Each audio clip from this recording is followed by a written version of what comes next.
added great and positive value to this goal. Last year, we gathered to plant seeds of a vision. Today, Jinnovate is turning into a powerhouse. In the next few hours, we will be sharing knowledge and listening from our guests and panelists, learn from their experience, and think of solutions to some pressing healthcare challenges, especially in East Jerusalem. We will also hear from Jinnovate startups. These entrepreneurs have gone through well-structured incubation, and they are digging hard to form their path of success. Jinnovate will be, for sure, accompanying them until launching their successful companies. Our theme for the forum is, let us use this day to network with purpose, listen with curiosity, and forge partnerships that will change the landscape of digital health. Before we dive into our plenary session and go for our discussion panels, I want to thank each and every one of you again, with all your respected titles and positions, for joining us today. Your participation is of a great honor to us. I would also thank our partners and supporters for believing in Jinnovate's vision and mission. I would like also to thank Jinnovate team for all their efforts for the last 2 years, not forgetting the great volunteers who helped us for preparing for this event, despite all the retardation and whatever small tricks that appear in the last moment.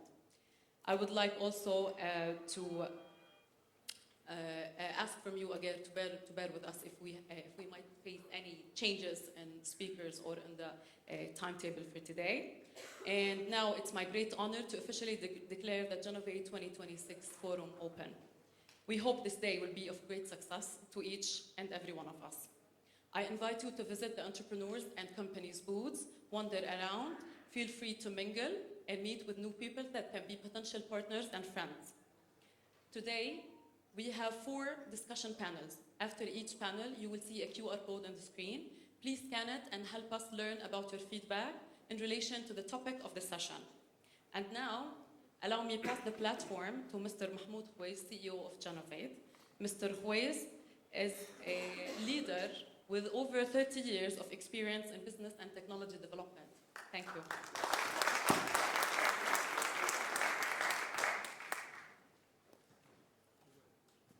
Yes, thank you. Yeah. Well, I extend my welcome to you. Thank you very much. Appreciate your time and efforts, and I hope that this day would be fruitful for all of us. It's nice to see all these faces. Many of you have supported us at Jinnovate over the past 2 years, and we highly appreciate that. I will jump into the presentation and proudly to present Jinnovate work and future vision with you, and we'll continue working together. Thank you very much. I will start now.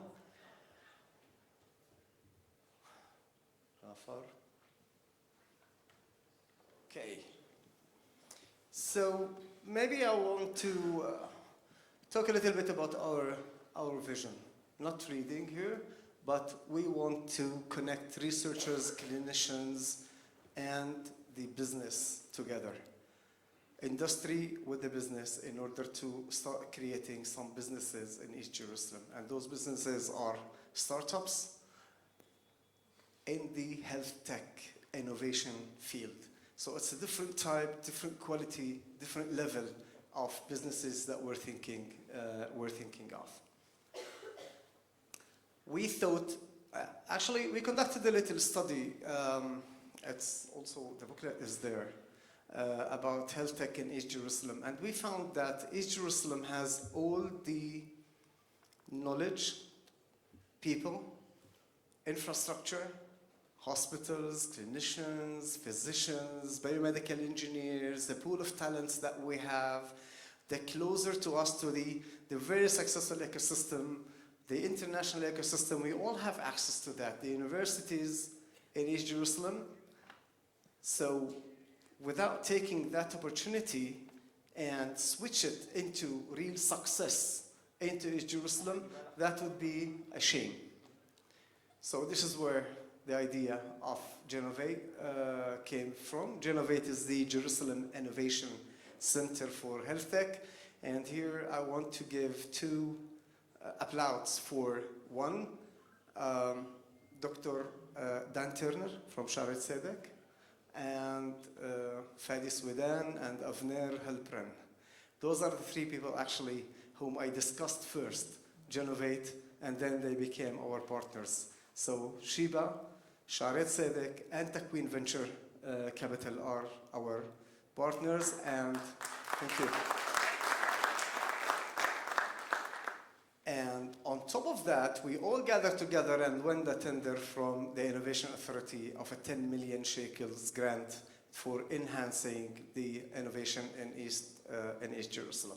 So the Innovation Authority is also, thank you very much, they have also a booth there at the beginning. If you want to visit them, I encourage you to go and visit them and see all the opportunities that they have. I mean funding opportunities for all projects. In the last 2 years, we have reached more than 1,400 people in East Jerusalem. This means it was zero people knowing about innovation and health tech in East Jerusalem. Now we have more than 1,400, and those are only our cohorts, without calculating the Hebrew University, Israeli, Al-Quds University, like all the other actors in the field. Those numbers are only the Jinnovate numbers. From there, we could harvest 50 plus ideas about innovative ideas about innovation, and we have successfully started 7 startups. One of them has already got a NUFA, which is a 250,000 shekels grant from the Innovation Authority. Of course, we take the lead in directing all those innovators and how to reach to that stage from ideation to commercialization. This is our role. And proudly also saying that we have participated in our 300 women has participated in our activities. So, and I see, thank you very much. And I see many in the audience, and this is something that we are very proud of. One of the advantages that we have is the more than 60 tier 1 mentors that we're working with. And those mentors don't only come from the research background. They're also clinicians, they're also business people, successful entrepreneurs who have already done their exits and sold their startups. So I believe that those are the value that we can bring to the entrepreneurs and innovators in East Jerusalem. Oops, I'm coming back. I will skip this one. So what do we give? We give clinical access, clinical research, and clinical studies, and this access that we can bring through our partners. We are only the facilitator. We see ourselves as enablers for the ecosystem. And it's very important also to mention that all our activities and services are free of charge. So as you witness also here, the booth that we have here, we are here to help building the ecosystem in East Jerusalem by bringing all these minds together. Our roadmap. Oops. So to participate in our activities, this is our roadmap. In April, we're going to start our pre-acceleration program. The mix and match is where it's an event that we bring people with medical background, engineering background, and business background together and help them to create ideas, innovative ideas about unmet health needs. And then they can participate in our pre-acceleration program where we can take them from the ideation to commercialization. In May, we're starting an innovation leadership program, and I'm happy to see many of those who participated in the last years in this program. This program is for people in the senior level people from the industry, from East Jerusalem, whether it's Kubot Khalim or hospitals, universities, whoever. I want to rephrase it. All decision makers in the health industry are welcome to join. Again, it's free of charge. In July, we are starting our third AI in HealthTech program, and this is a deep tech. This is not how to use AI tools. This program is meant for deep researchers or researchers who want to start knowing about how AI can solve a medical unmet need with a product market fit. This is our main criteria in selecting the ideas, a product market fit. All our programs are economic partnership, zero politics. It's only helping the people, helping the patients, and helping businesses. Oops.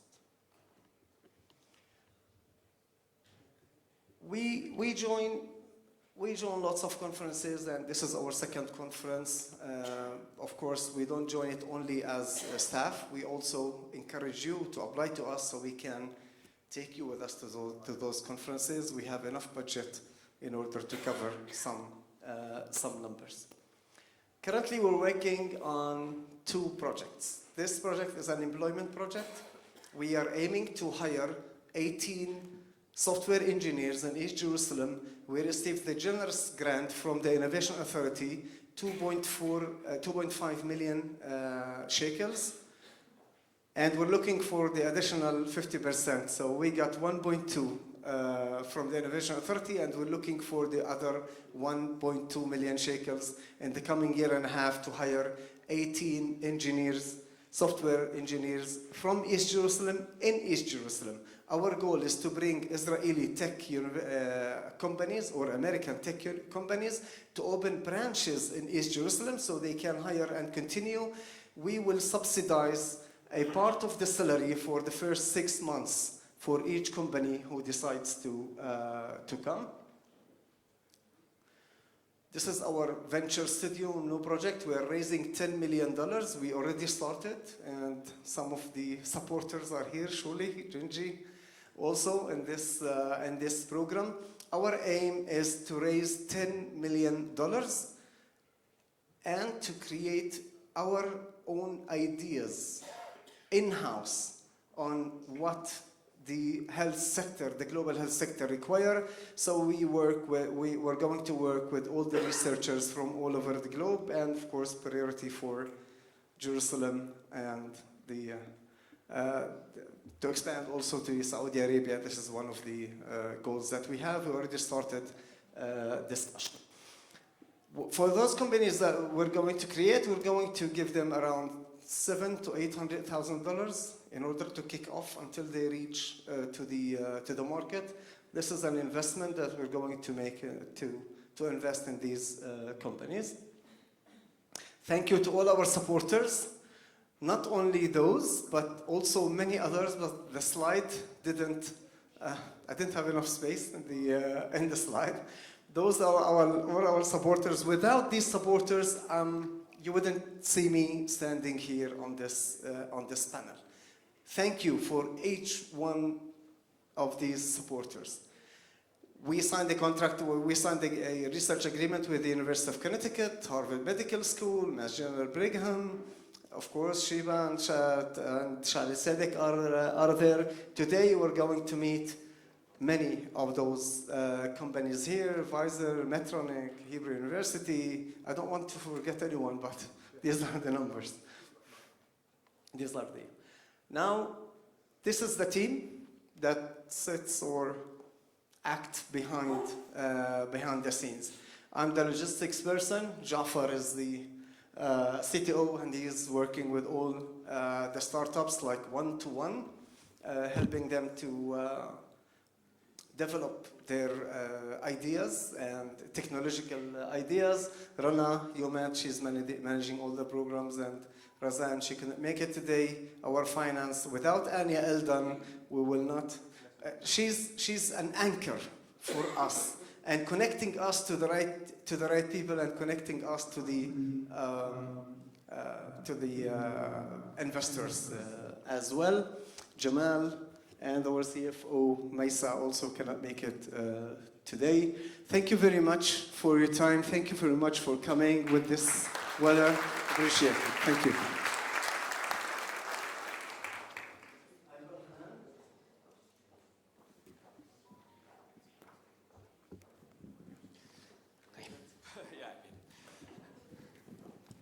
Thank you so much. It was very challenging. They stopped the streets here because the Edelson family came here, so I wasn't able to come on time.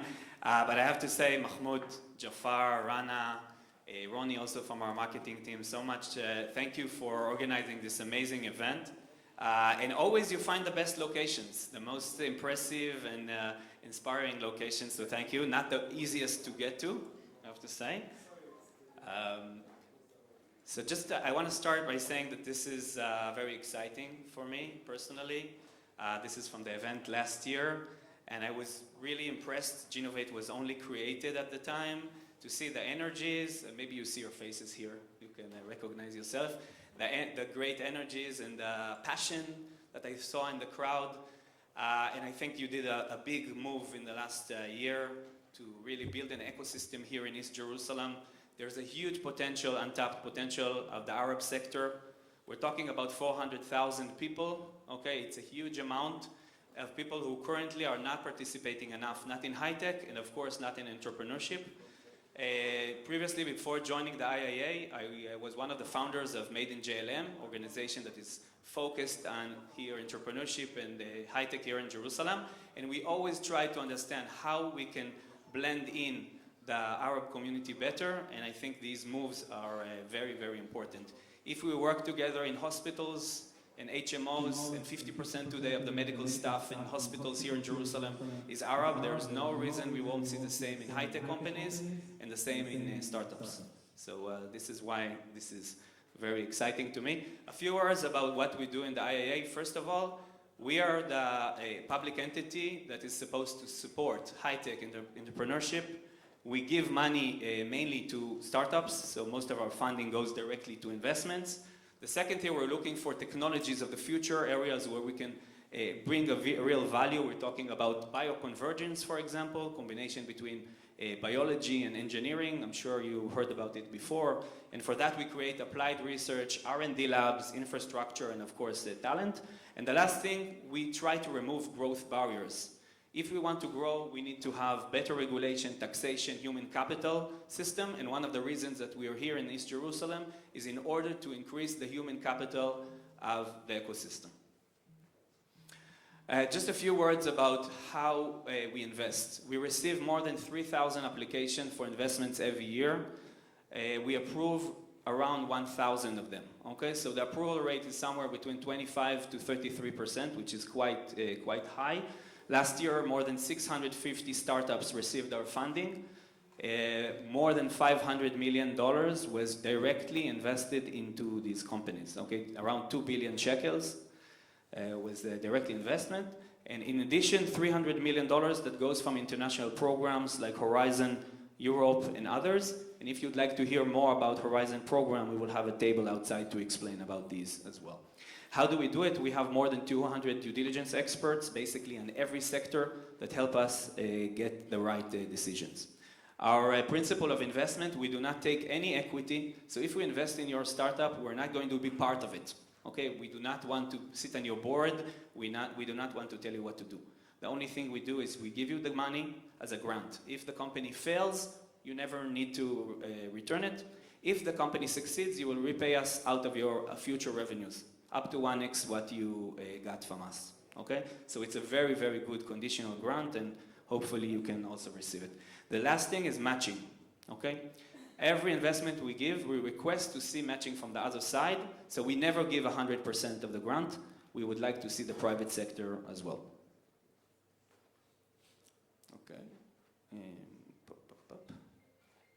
Okay. One of the main reasons we're here is because we are seeking diversity. Okay? Our ecosystem is great and growing very nicely, but with all due respect to cybersecurity, fintech, software, we need to see companies in other areas that are more advanced. We want to see more companies in medical devices, in pharmaceuticals, in digital health, in quantum computing, in chips, and every kind of energy, water, food tech, areas that are really needed in the world. And the fact that we're currently very, very focused on cybersecurity and enterprise software is not enough. So that is the thematic diversity, but not less important, demographic and geographic diversity. We want to see people coming from other walks of life. We want to see more Arabs in this community. We want to see more ultra-Orthodox. We want to see more women, and we will discuss that soon. And we do not want all of our companies to be focused in the center of Israel. Okay? We understand that there is a potential in Jerusalem, in the north, in the south, and that is why we're creating all of these activities. This slide shows you where the private investment goes to in the last year. Okay, so you can see that 70%, 75% of investment went only to 4 sectors, basically cybersecurity and software.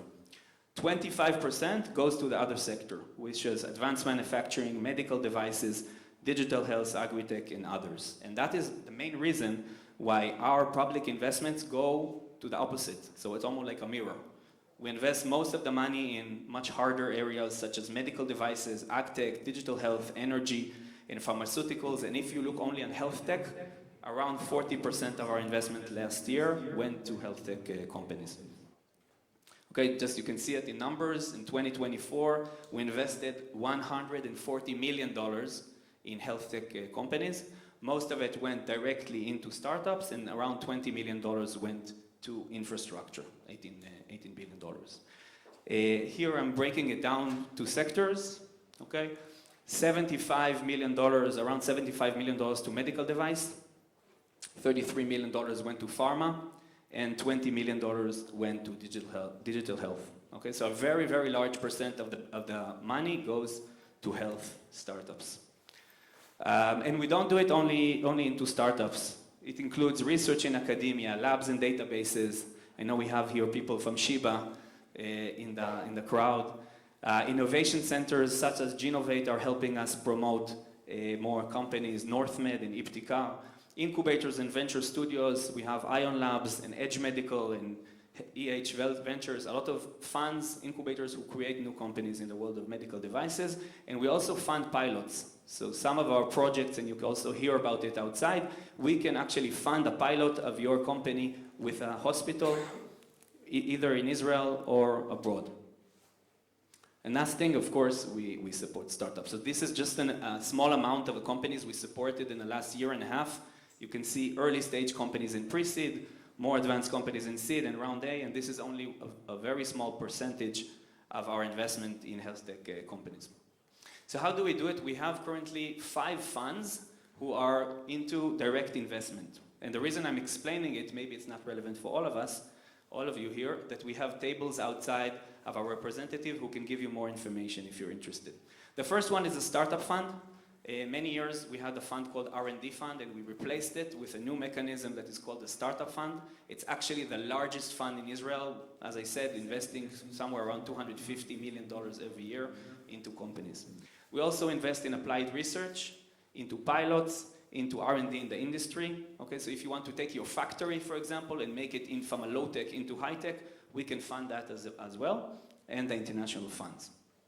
The other 5 funds we have are into vehicles. Okay, they're not directly into a startup. We have our incubator fund, innovation accelerator fund, that include also the innovation center, the R&D infrastructure fund, where we build labs for the future. So if you're interested in that, you can also discuss outside with our vice president of infrastructure division, Aviv, the human capital fund, and the Yozma fund. And unfortunately, we don't have enough time, so I will just go through them quickly. Now, these are the tables that we have outside. Okay, if you're interested in applied research, R&D infrastructure, industry research consortia, any kind of collaboration between hospital, HMO, university, to industry, please go to the table by Aviv outside. If you're interested in funding, startup fund, Nufa fund, pre-seed, venture incubators, etc., we have 2 tables outside of Michael and Chai, who can give you all of the information. If you're interested in more advanced companies such as the Startup Fund, Pilot Fund, Mofet Fund, etc., we have a table by Sarah. And if you're interested in international grants, such as Horizon Program, international pilots, etc., we have Ifat outside who can give you all of this information. Let's move quickly. This is our startup fund. Basically, we can support you all the way from an idea, even before you create a startup. So in the idea fund, we give 150 checks every year of somewhere around $70,000 each, and we can give it directly to your bank account, okay? Even before you create a company. That is the idea. Even if you work in a hospital or you work in a company currently, we can give you this amount of money in order to establish your idea, to build a patent, and to start your journey. So that could be very interesting. And after that, we have the pre-seed round, seed round, and Series A round, where we participate in investment round. Okay, you can see on the left the percentage of our participation, 80% in idea, 60% in pre-seed, 50% in seed, and 30% in Series A.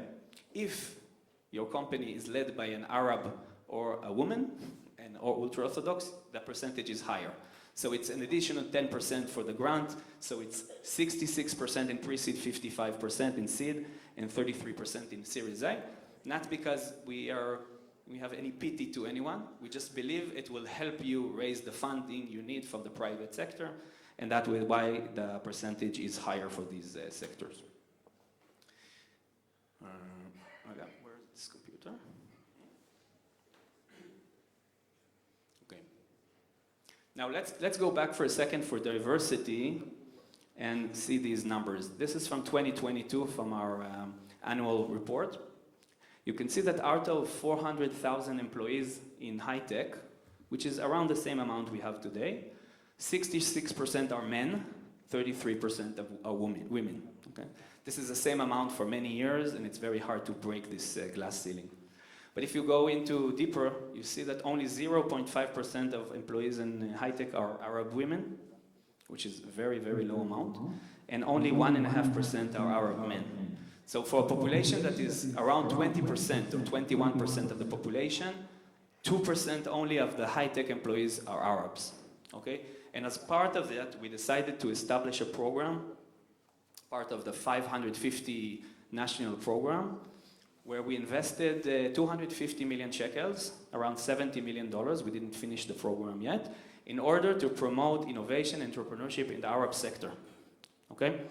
We created as part of it a venture incubator in Nasserat, 3 innovation centers in Sakhnin, Shfar'am, and Arara, 2 accelerators, 1 angel club in Sakhnin, in Arara, sorry, and more than 19 programs in order to promote entrepreneurship in universities, hospitals, more juniors, etc.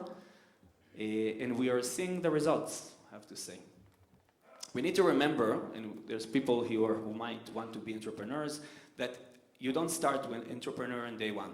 Okay? The first thing we need is good high schools. We need our kids to learn in good schools and have good results. Then we have higher education. We need to see our people more in universities, learning high tech or learning medicine in order to succeed. Only then we can have more people in high tech. And the last, I can say the cherry on top, is entrepreneurship. Without all of these pillars before, the fact that people here work in hospitals or in high-tech companies, we cannot really reach entrepreneurship. And I have good news, okay? Last year, 78% of the Arab sector received matriculation, Bagrut, okay? Which is the first time it's higher than the Jewish sector, okay? So with all of the news that we are hearing, the first time that the Arab sector is higher than the Jewish sector, 14% increase. It means that our children or your friends are having better education and are finishing and more equipped for the future. So that's the first good news.